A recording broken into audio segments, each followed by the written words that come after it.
Chapter 2 Sri Siddhendra Yogi and the Story of Vichitrapuram. I, Shankara Bhatt, was recollecting the strange experiences in Maruthwa Malai and continued my journey while mentally chanting the glorious name of Sripada Srivallabha. I visited many holy places on the way. I was getting food without soliciting anyone for it. This was a rare experience. I felt that the weight of my body was gradually coming down after I reached the Kadamba forest in the Pandya Kingdom. There was a Shivlinga of great power in that forest. After visiting that Ishvara temple, my legs became very heavy. I rested for some time in the Shiva temple and resumed the journey. I found a hermitage nearby. A great person called Sri Siddhendra Yogi was living there. When I prostrated at his lotus feet, my body became lighter than a cotton ball. I was conscious of my body feeling, but the weight of my body had almost become nil. That great preceptor, with a merciful heart, stroked my head and blessed me, saying, May you have the darshan of Sripada Srivallabha. The great yogi explained, My son, Shankar Bhatt, the Shiva Linga which you have seen is very powerful. In ancient times, Devendra conquered many demons, but one of them escaped. Indra ruthlessly killed that Rakshasa while he was in tapas. Indra lost his luster because of his sin in killing someone doing tapas. Indra visited many holy places for absolution from the sin. As the Shivlinga in the Kadamba forest of the Pandya Kingdom was very powerful, all the sins of Indra were suddenly removed when Indra reached the Kadamba forest. He wondered at it, with the idea that there was something special and great. He searched the place in all directions. He found a Shivalinga. Indra worshipped that Shivlinga with a devotion and constructed a temple for that self-manifested Shivlinga. So what you saw was the Shivlinga concentrated by Sh- Indra. That Shivlinga removes all sins and confers all auspiciousness. Only people with great merit can see that Shivlinga. However, for the devotees of Lord Datta, meeting pious people and visiting holy places will take place unasked for and without any effort. I bowed again to the lotus feet of Sri Siddhendra Yogi. He asked me to go to the Shivalinga again. When I went there for the second time, I found a beautiful temple of Shiva. That was not the same temple that I visited previously. When I inquired, I learned that it was a temple of Sri Meenakshi and Sundareshwara, and that I was in the town of Madhura. I visited the deities and went to the hermitage of Sri Siddhendra Yogi afterwards. The whole area now appeared as a thickly populated township. However, I searched much but I could not find the hermitage of the Sri Siddha Yogindra. Recollecting the holy name of Sripada Srivallabha, I was going at random in some direction. The sunset started. It was getting dark. I saw a focus of light coming from the rear side. When I turned back, I saw a big serpent with three hoods following me. There were three diamonds on those three hoods. A brilliant light emitted from those diamonds. I was struck with fear. Whenever I stopped, the serpent was also stopping. The divine name of Sripada was swelling up from the depth of my bosom involuntarily. Similarly, the holy name of Sripada was being uttered from my mouth involuntarily. At last, I reached the ashram of Sri Siddha Yogindra. Immediately, the divine serpent and the light disappeared. Sri Siddha Yogindra received me with utmost compassion. He gave me fried chickpeas in a plantain leaf as prasad. I ate bellyful.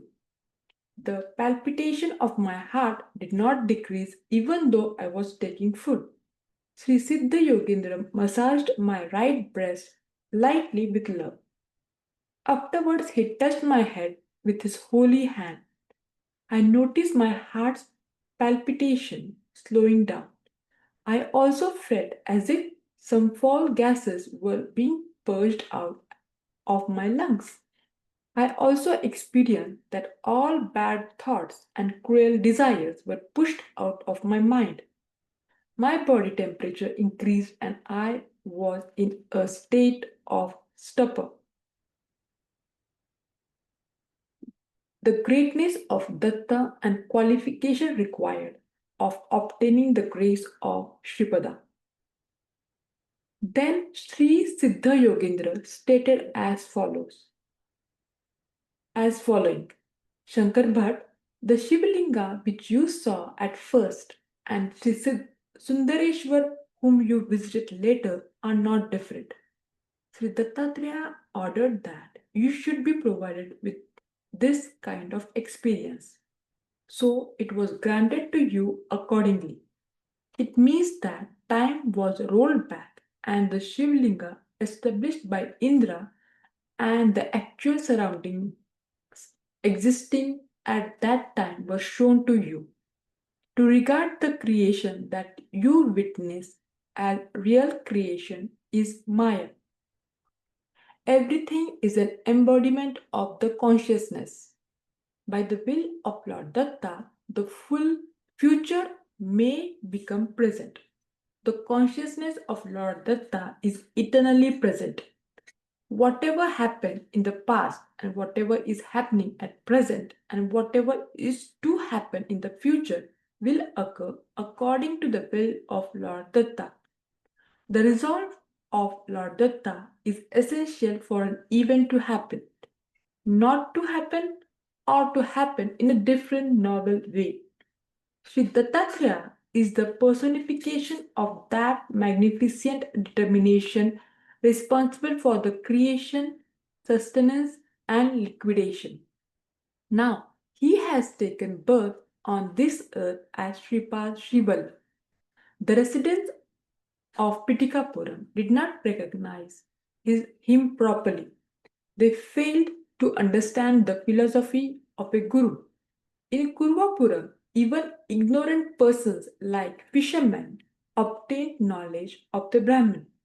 To get the grace of Sripada Srivallabha, the Ahankara within us has to be destroyed. All the types of pride have to become extinct. Then only we can understand His power, His mercy, and His real nature. A merchant named Dhananjaya found the Shivlinga consecrated by Indra and informed the matter to the ruler of the region called Kulashekar Pandya. Following the command of Shiva, Kulashekar Pandya developed it and built a town there. He named the town as Madura. The Vegavati river, which is born out of the matted hair of Shiva, is sanctifying Madura town. His son Malya Dwaja Pandya conducted a sacrifice called Putra Kamesti for obtaining progeny. From the altar of that sacrifice, a 3-year-old baby girl emerged on one as one not born out of womb. She is Meenakshi Devi. She married Sundareshwara. Mahavishnu himself participated in the ritual of offering the bride of the bridegroom and organized the divine marriage of Meenakshi and Sundareshwara on a very grand scale. Sri Siddha Yogindra had asked, "My son Shankara Bhatt, vibrations emanate from every article in the creation. On account of this variegated vibrations, attraction and repulsion take place with other things. In the gross, subtle, and mortal, that is, fleshy bodies, good vibration due to good deeds and bad vibrations due to sinful acts arise. On account of meritorious virtue, the desire for meeting pious persons, visiting holy places, and an interest in righteous deeds will increase. Thereby, the virtuous merit gets enhanced. Unless that virtue increases and sin diminishes, we cannot have a steady devotion towards Lord Datta. A variety of incidents happen owing to time, accumulated merit or demerit, or other causes. You could come here only on account of Sri Vallabh's boundless compassion on you. Dhananjaya, the merchant who gave information to Kulashekar Pandya about the Shivlingam installed by Indra, acquired great merit. As a consequence of that merit, he was born as Kusuma Shrestri, the king of Brihat Sila Nagaram, and got Jaganmata as his daughter. Virupaksha, with the Amsa of Nandeshwar, was born to Kusuma Shrestri couple as the brother of Ambika. Sri Lord Datta kept an Amsa of him in Virupaksha. According to the word given by her, Ambika, she took birth in Brihatsilanagaram and the name Vasavi.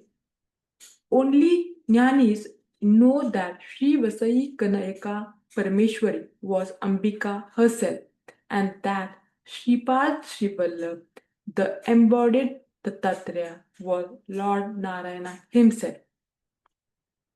On the full moon day in the month of Shravana, Ambika will tie a Raksha Bandhan to Sripad Srivallabha. This is a divine secret. It is not to be revealed to ordinary people. I reveal this to you only on the order of Sri Vallabh.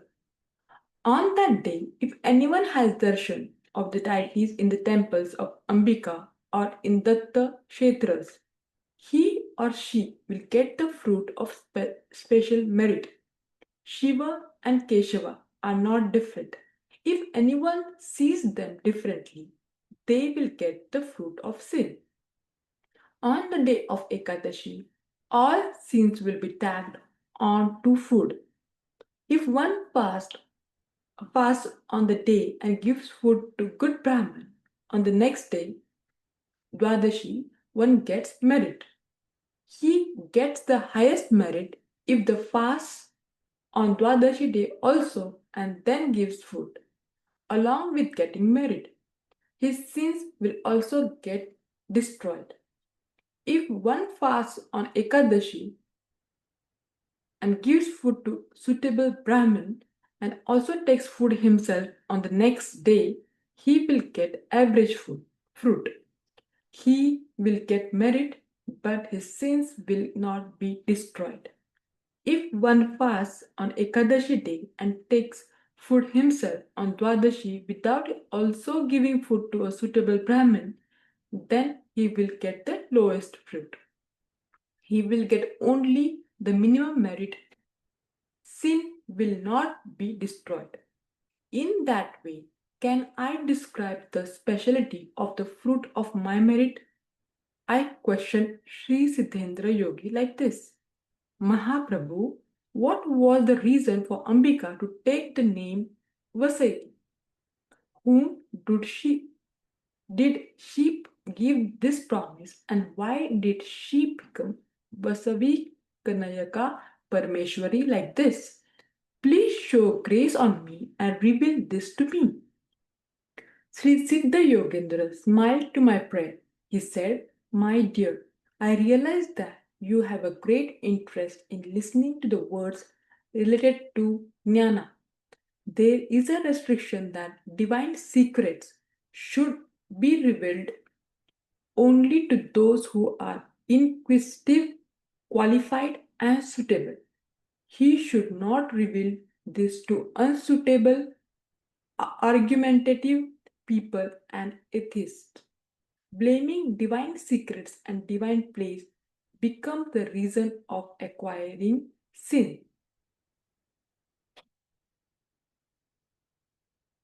Sriman Narayan has another name, Upendra. Once Indra asked Sri Narayan, Swami, because you have the name Upendra, you have become my brother. In that case, Ambika should also become my sister. She should also have a name which reminds my name. Srimanarayana smiled and said, Yes, your argument has a good reason, but you put this question to Ambika herself. As time passed, gods killed demons and became arrogant. The time had come to destroy their pride. Ambika took the form of a yaksha when Vayudeva reached there. The yaksha put a small blade of grass there and asked him to move it. Vayudeva could not move it. Similarly, Agni could not burn it. In this way, the gods became humiliated. But Devendra could recognize that it was not Yaksha but the Para Tattvam itself. Because Devendra could recognize the Para Tattvam, he became great. So he got the name of Indra. That Para Tattvam took the form of Ambika. Indra praised her with many verses. Pleased with that, Ambika gave a boon to Indra that she would manifest herself in Kali Yuga in Brihad Silanagaram and take the name of Vasavi, which would remind Indra's name Vasava. In accordance with that boon, she manifested as Vasavi Kanayaka Parmeshwari. My dear, every small incident happens in accordance with time, effect of karma, and a reason. Divine place cannot be predicted. They cannot be comprehended. Before Sriman Narayana took birth to Devaki and Vasudeva as Sri Krishna, Ambika manifested as Yogamaya. When Kamsa tried to kill her, she took to the sky with a divine form. In Sri Krishna avatar, the Lord could not get the affection of maternal uncles, but he will get the affection in the avatar of Sripada Srivallabha. If anybody worships Srivallabha thinking that he is his child, Sripada Srivallabha will be moving incognito in his house as a small child. If somebody worships Vasavi Kanayaka Parmeshwari, thinking that she is their child and shows affectionate devotion, she will be moving incognito as the divine child in their house. Disciples having pure hearts will hear melodiously the sound of her anklets. This is the absolute truth in the Kali Yuga. There should not be any doubt. Now you take rest. Always remember the name of Sripada Srivallabha. The sins acquired in many births will be burnt out. You could come here because of the endless grace of Sripada Srivallabha on you. Thus saying, Sri Siddha Yogindra blessed me. Because I was tired, I slept deeply. I was wondering at my extreme fortune and becoming excited in my mind. I was eager to reach Kurvapuram quickly, and I decided not to leave the holy feet of Shivallabh. When I woke up the next morning, I was subjected to amazement and astonishment because I was lying at the base of an Audumbar tree on a hillock. There was no movement of people in the surroundings. Was my stay during night in the hermitage of Sri Siddhendra Yogi merely a hallucination? Was Sri Siddhendra Yogi a cheat, a magician, or a devil? Such doubts crept in my mind. The words of Sri Siddha Yogindra about Lord Datta were resounding in my ears. I wondered as to what use it would be for Sripada Srivallabha to keep me in such a predicament. Many thoughts were crossing in my mind. I collected my belongings and resumed my journey. My journey continued from morning till noon. I saw a village with small houses. The pangs of hunger increased and troubled me. I am a Brahmin and can take meals only in the house of Brahmins. I cannot take meals elsewhere. I thought of preparing the meals myself if someone provides the materials. Then I can eat such food. I got a doubt whether any Brahmins were living in the village, so I asked some villagers about it. One of them said, Sir, we are a hill tribe. I am the chief of this hamlet. There are no Brahmins in our village. You can accept fruits and honey from us if you have no objection. There is an adage that one can behave like a low caste Shudra during travels. Therefore, I considered that it was not wrong to accept anything offered by anybody during the course of travel. They placed before me fruits and honey from the hills in those ravines. When I was about to eat, a crow came from somewhere and started pecking me on my head. I tried to drive it away, but in vain. In the meanwhile, some more crows gathered. They started pecking my body in all spots in a wanton manner. I was panic stricken and began to run. Those crows were chasing me. There was no one in that village who could help me. The, the chief of the village said, Oh, what a strange thing! In our area, crows do not harm anyone. We wonder why these crows are so ferocious and obstinate to harm you. You must have abused or dishonored a Siddha Purusha. You were undergoing this punishment because of his curse. If we are to obstruct the course of punishment, we would have to incur the wrath of that sage. So we will not try to change the course of divine play. Please do not misunderstand.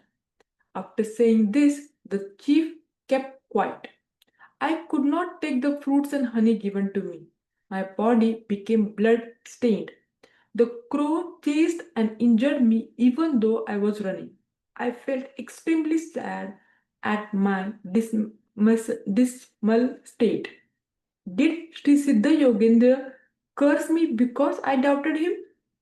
But he had blessed me that I would have the fortune of seeing Sri Srivallabha. Probably I cannot have the darshan of Lord Datta unless all my sins accumulated from past births are completely destroyed. I do not know how many sinful deeds I had amassed, how many punishments like this I have to suffer if all those sins are to be washed out.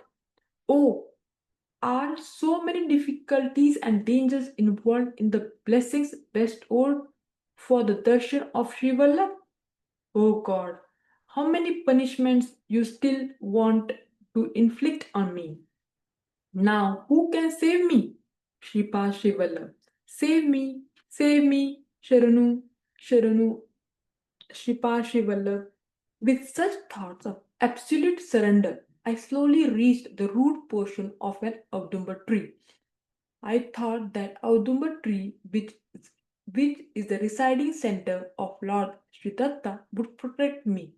But the sport of Lord Sridatta ran contrary to my hope. An unprecedented foul smell was spreading from my body.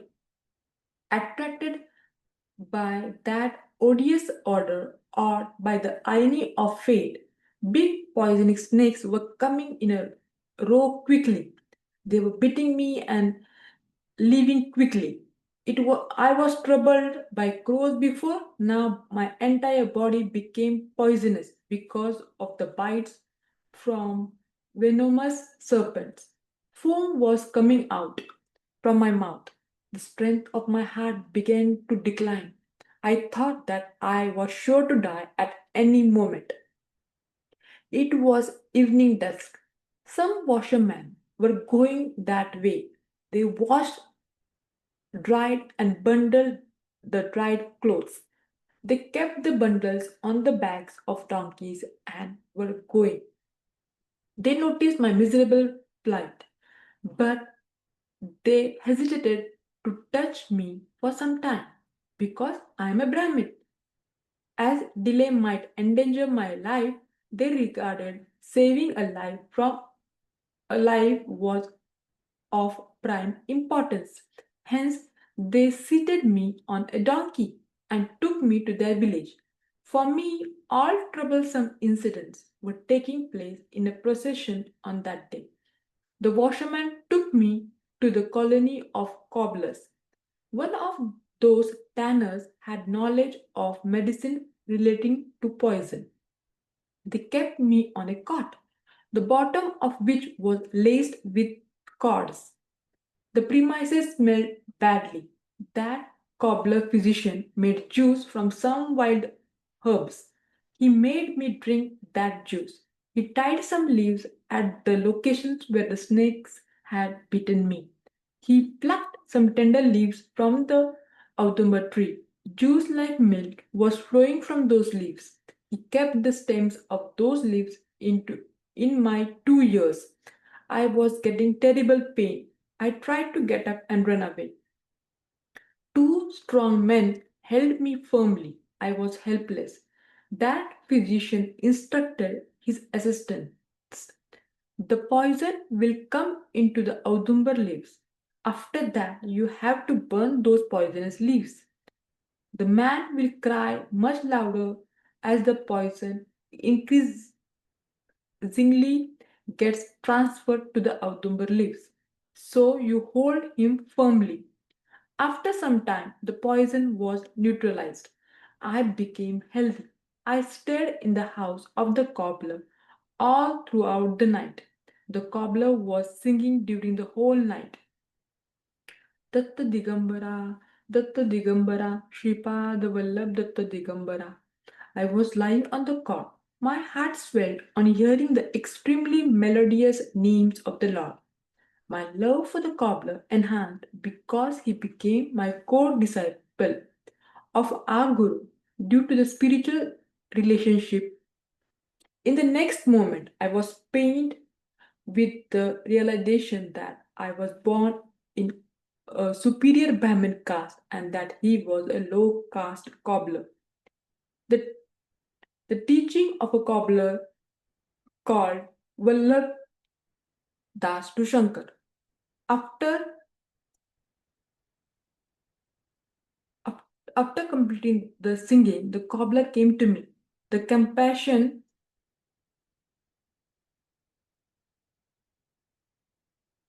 The compassion was overflowing from his eyes.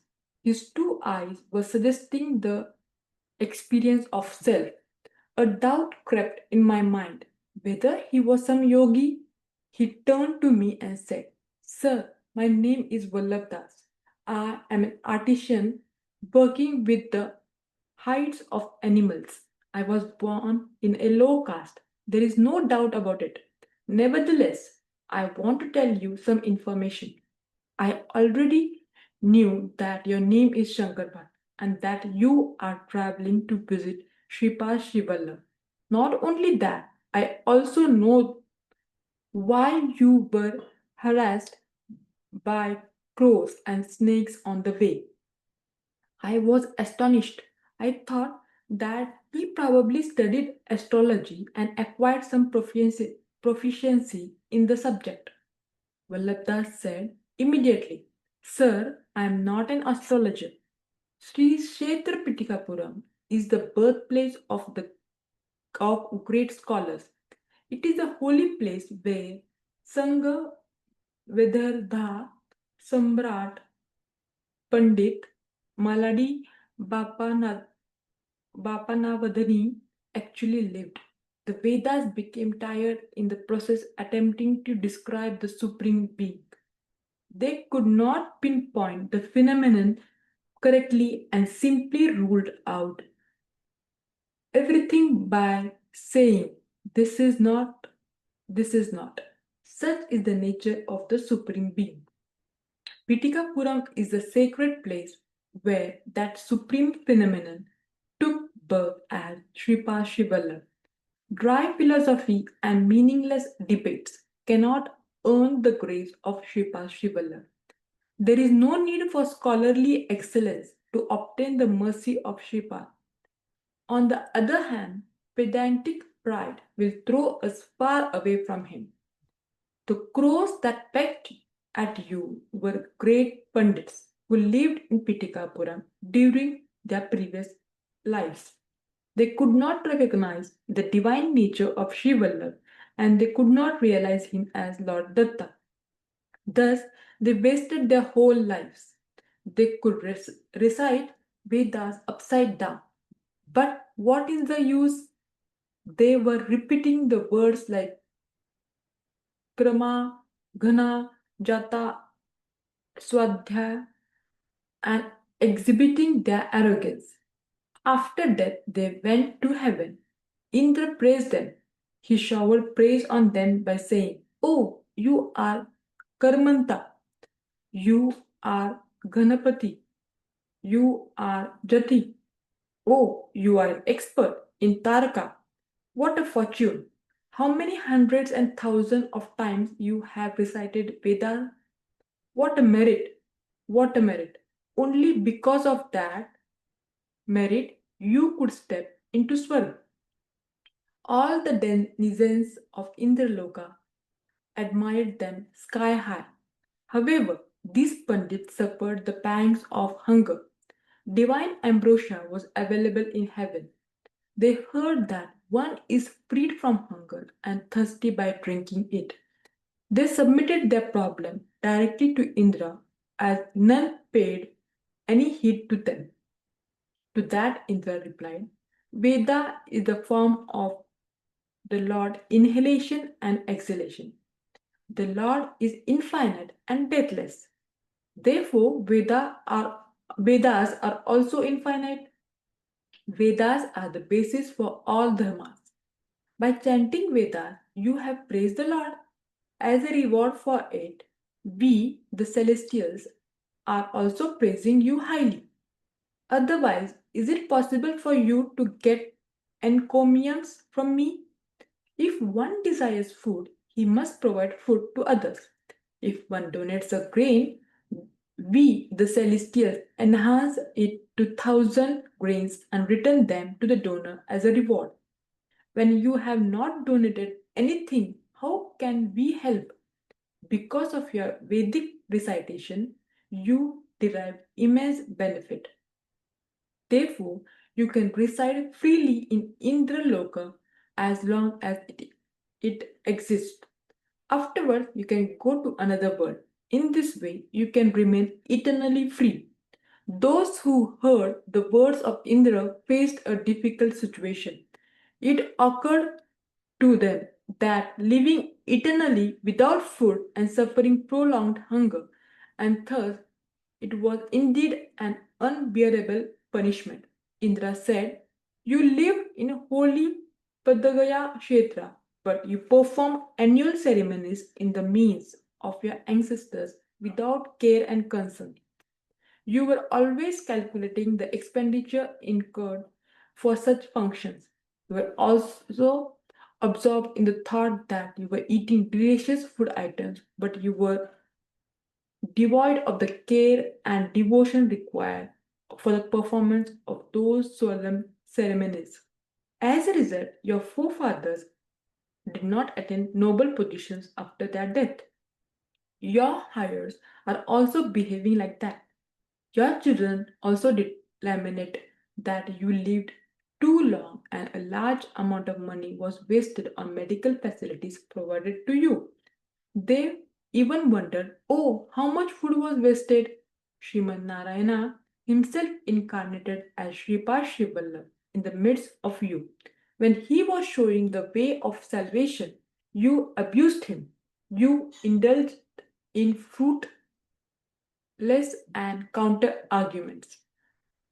Even though all the auspicious traits like omnipresence, omniscience, omnipotence, and qualities of an incarnation were clearly visible, you became blind people who could not recognize Sripad Shivalabh as an avatar of Sri Datta. It is ordained that you remain as crows in the forms of the manes of your ancestors till you drink the blood of a person whose body was purified by the chanting of sacred name of Sripa Srivallabha.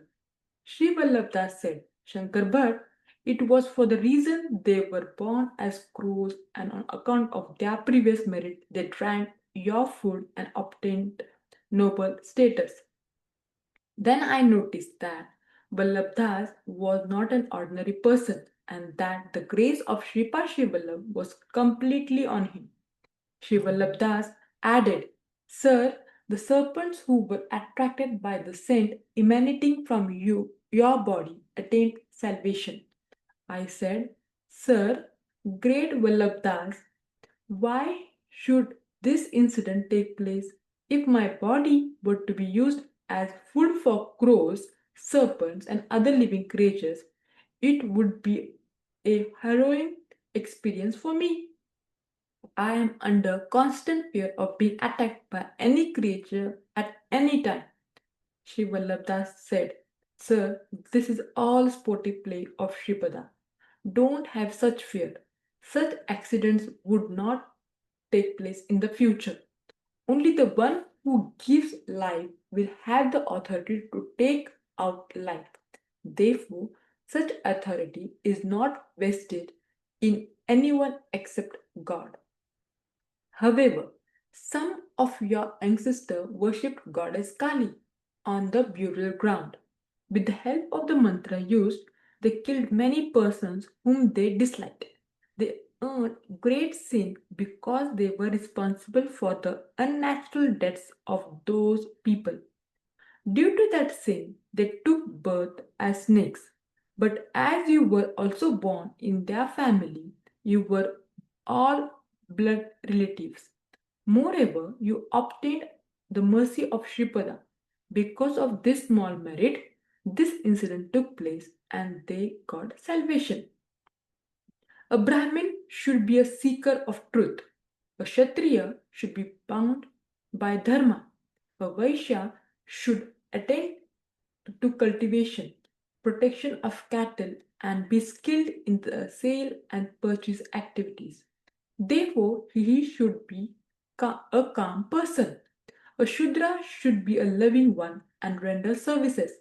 Even then, There is no distinction between caste, creed, rich and poor for the grant of divine grace. A Brahmin can follow the duty of Kshatriya and can become a king. When a Kshatriya desires knowledge of Brahmin, he can adopt the duty of a Brahmin. Had not Kusuma Shrestri, who was Vaishya, chosen Kshatriya Dharma and became a ruler, according to Brahminic Dharma, killing an enemy is sinful, but in Kshatriya Dharma, it is prescribed duty. You are a Brahmin and a seeker of truth. Therefore, non-violence is supreme duty for you, but not for a butcher.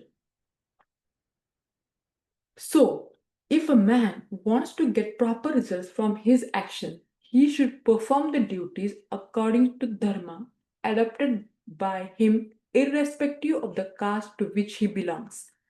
As you are present As you are at present ill, it is desirable and necessary that you should be with a doctor.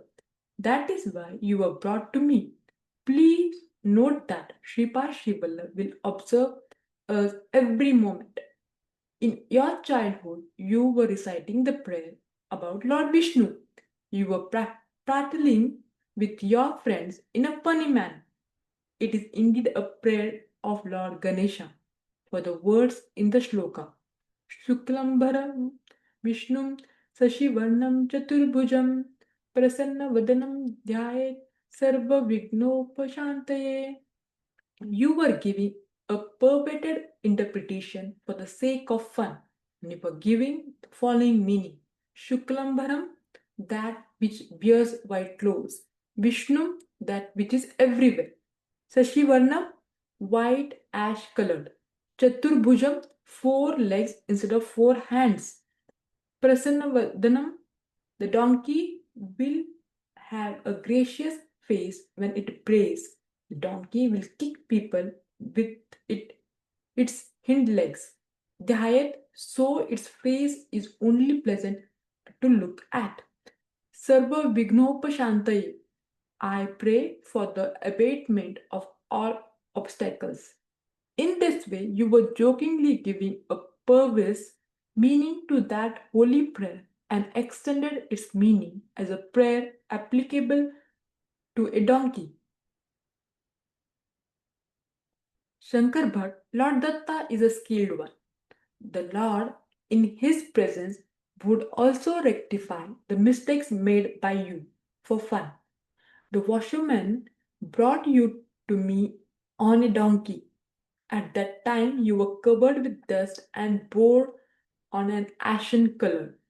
You came here with halting pace, and sometimes you walk on all your fours, two hands and two legs, supporting yourself on your hands placed on the ground. Even though you came to Audumba tree on all your four gasping for breath, you could not avoid the accident. Your hope of escaping from the serpents was belied in this way. You had placid countenance if you did not convulse with pain. At last you were brought to the village of cobblers, in subjecting you to so many miseries. Shripad provided entertainment and taught you a lesson. Those tanners were freed from their ignoble births. Ignoble births. You were teaching the prayer shloka of Sri Vishnu to your friends in a jocular manner. That is the reason why you have come to a position where you have to hear the teaching of a low caste person like me. Now you are here. Tomorrow you may stay in the house of your own caste people. If you disclose this incident even by mistake, they will ostracize you. With the good teaching of Sri Vallabhdas, the Brahminic arrogance in me decreased. The feeling that Vallabhdas was a paraha disappeared. I had a brotherly love for him. as if he was my blood relation. I accepted the hospitality of Vallabhdas for 2 or 3 days and left the village afterwards. What can I describe about the mercy of Sri Vallabh? I was involved in very strange circumstances in a town called Vichitrapuram and came out in a strange way. When I was going on foot from Vichitrapuram, some royal servants approached me with a humble obedience and inquired whether I was a Vaishnav or a Shiva. I told them that we were Samarthas who observe no distinction between Shiva and Keshava, but we show some inclination towards Shivaism, and that the pontiff of the southern monastery, Sri Srinagari Shankaracharya, was our preceptor. They requested me to visit the king. I went with him for the royal audience. On the way, I understood some peculiar matters. The king was inviting any Brahmin who was who was seen on that day and was questioning if this much is for that much, how much will be for this much? No one could give a satisfactory answer to that questions. That king conducted a sacrifice some years ago to beget sons. Fortunately, he got a son. However, from that day, Brahmins faced peculiar troubles. As the son born to the king became a mute, the king was of the opinion that because of the defective sacrifice performed by the Brahmins, his son became mute. Therefore, the king got the heads of Shaivat Brahmins completely shaved, marked their faces with a paint of vertical Vaishnavite lines, and paraded them on the back of donkeys. Likewise, he got the heads of Vaishnavite Brahmins cleanly shaved, marked their faces with horizontal lines made of holy ash, and paraded them seated on the back of donkeys. This situation became unbearable to both Shaivas and Vaishnavas. The king suddenly began to behave in a quixotic fashion. He was donating Thotakura liberally to the Brahmins. He ordered that Thotakura should be cultivated in large acreage of the cultivable land. He was collecting half of the taxes in the form of Thotakura. Cartloads of Thotakura were collected and kept in the fort. Thotakura was donated in very large quantities and Brahmins could not consume it fully. The cooking of rice and the eating of other victuals was forbidden for the Brahmins. After eating cooked thotukura in the main meals, they had to eat or uncooked thotukura as a snack. What can the poor Brahmin do? All the Brahmins who took great pride as scholars in logic, scholars in philosophy, and scholars in Puranas shed their arrogance with and were praying to God silently and pitiably to redress their plight. There was a devotee of Datta who was an ardent follower of Datta sect among the Brahmins. He said that Lord Dattatreya becomes merciful at mere remembrance and that only the Lord can remove their miserable condition. Therefore, all Brahmins observed Mandala Diksha and started worshipping Lord Dattatreya. As his son was mute, the king wanted to encourage the sign language for the mute. He instructed the Rajaguru to write a book on the design language for the mute. That preceptor of the royal court was formerly very haughty. He was in a very miserable state and undertook extensive research in the sign language. The discussion between Shankar Bhatt and Maharaja. I was taken before the king. I was perspiring profusely. I thought about the rigorous test Sripada Srivallabha imposed upon me. I was mentally chanting the name of Sripad without any pause. I was getting courage that I never possessed before. The king posed the same question that he asked all the people. He asked me, if that much becomes this much, how much this much becomes? I replied solemnly, this much only for this much. The king was taken aback and said, Mahatma, you are great. I am blessed to see you. Only recently I had recollection of the knowledge about my past lives. I was a very poor Brahmin in my previous birth. I was growing Thotukura in my village. I was offering it freely to all those who asked for it. The Brahmins who received it from me were all wealthy and did not suffer from want of food and water. They simply took the vegetables, grathis, from me, but they did not cooperate with me on any day. They did not show any mercy on me. Whenever they were deputing me on their behalf for annual ceremonies of ancestors or for marriages, the householders used to give me large amount of money and presents. Out of this, the people who were deputing me were snatching 99% and releasing 1% for me. The labor was mine and the reward was theirs. In addition, they were getting a free supply of Thotukura from my house. I was suffering from acute poverty, but I continued to donate Thotukura as usual. Those Brahmins were saying that the vegetable was very tasty and that no harm would happen by eating it daily. The circle of time rotated swiftly.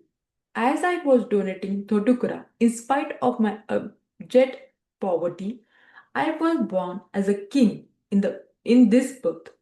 Those Brahmins who received the green vegetables from me took birth as Brahmin in my kingdom. In this way, I was born many times richer and greater than them.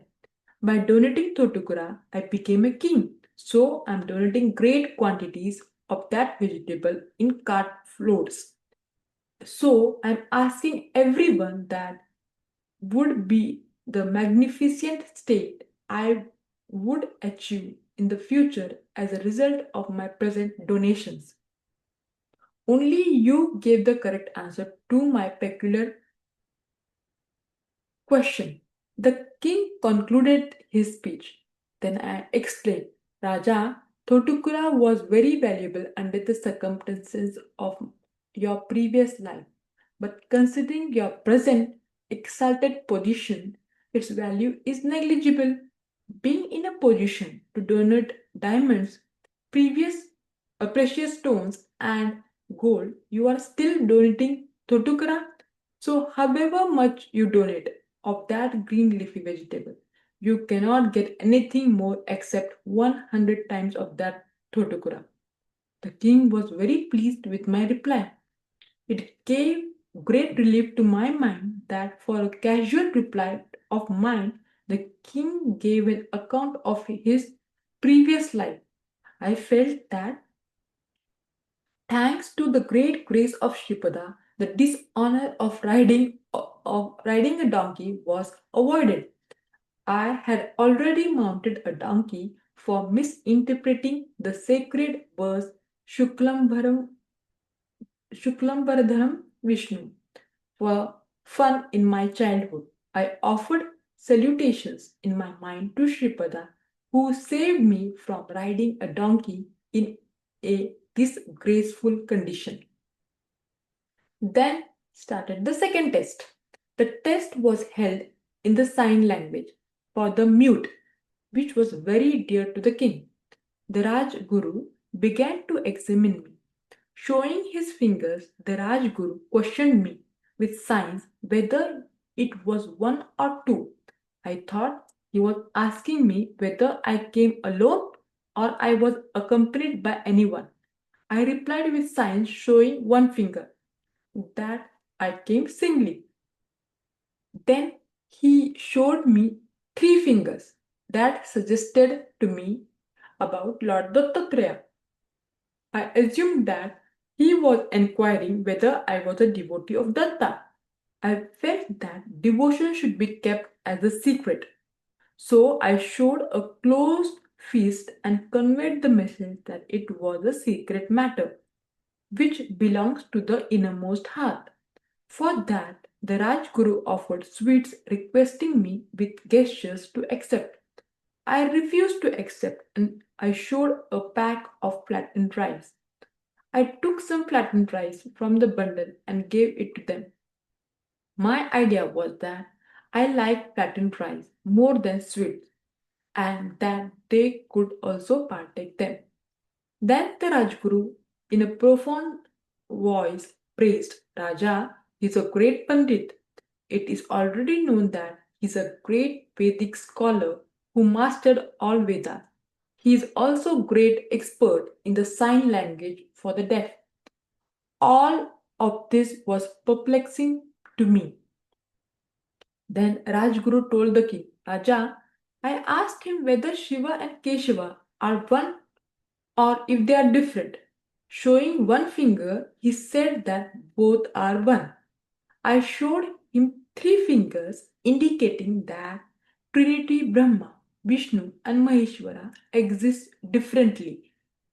He replied by showing his closed fist and questioned, are not the 5 fingers of the hand existing collectively as one?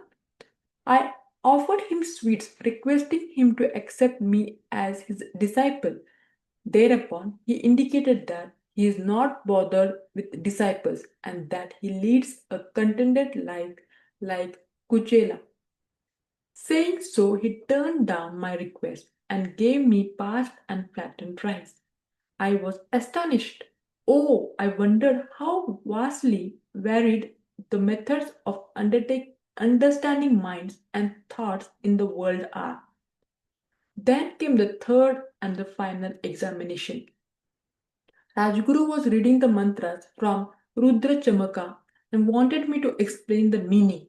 Remembering Srivallabha, I began to expatiate the meaning according to my perfect, perfunctory knowledge.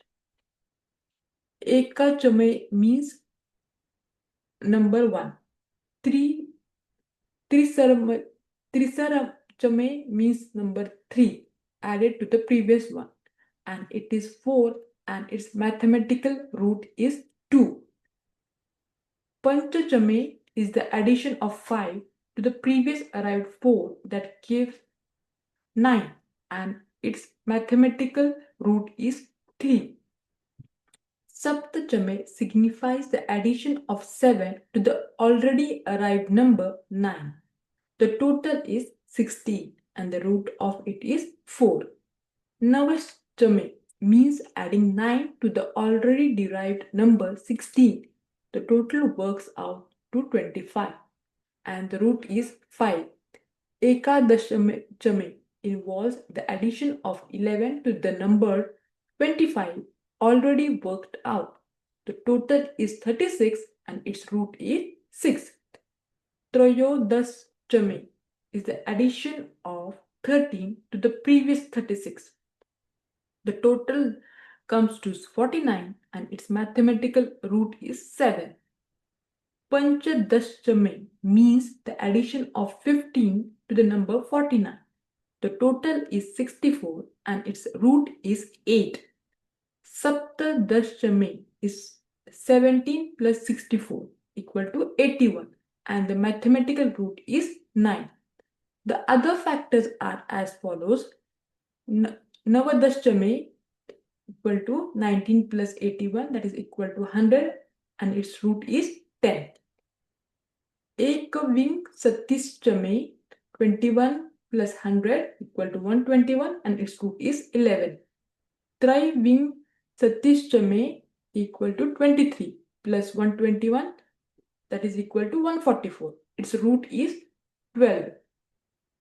Pancha Ving Satis Chame means 25 plus 144 equal to 169 and its root is 13. Sapta Ving Satis Chame, that is 27 plus 169, that is equal to 196. Its root is 14. Nava Ving Satis Chame, that is 29 plus 196 equal to 225. Its root is 15. Ekatriyam Satish Chame, that is 31 plus 25 is equal to 256 and its root is 16. The above details are shown in the following way for better understanding. Ekas Chame is equal to 1 plus 0, that is 1. Its root is 1. Triyas Chame is 3 plus 1 equal to 4 and its root is 4. Panchame is 5 plus 4, that is 9 and its root is 3. Saptachame, that is 7 plus 9 equal to 16 and its root is 4. Navachame is 9 plus 16 equal to 25 and its root is 5. Ekadaschame is 11 plus 25 equal to 36 and its root is 6. Daschame is 13 plus 36 equal to 49 and its root is 7. Pancha Daschame is 15 plus 049 equal to 64 and its root is 8. Sapta Daschame is 17 plus 64, that is equal to 81 and its root is 9. Nava Daschame is 19 plus 81 equal to 100 and its root is 10. Ek Ving Satish Chame is 21 plus 100 equal to 121 and its root is 11. Trayo Ving Satish Chame is 23 plus 121 equal to 144 and its root is 12. Pancha Ving Satish Chame is 25 plus 144 equal to 169 and its root is 13.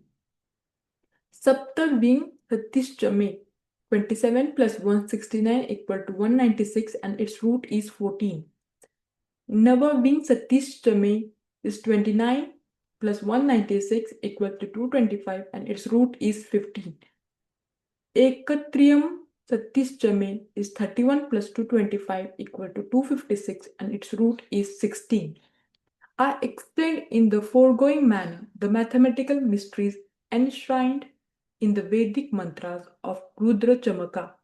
My explanation was highly appreciated by the scholars of the court. I was amazed at my own explanation. Again I added, all this is about the mystery of atoms responsible for creation. This was known to sage Kannada. Various metals from according to the different arrangement of the number of atoms on account of the great mercy of Sripada Srivallabha, I came out of Vichitrapuram in a strange way in the above manners. Victory unto Sri Sripada Srivallabha. Sripadarajam Sharanam Prabhate.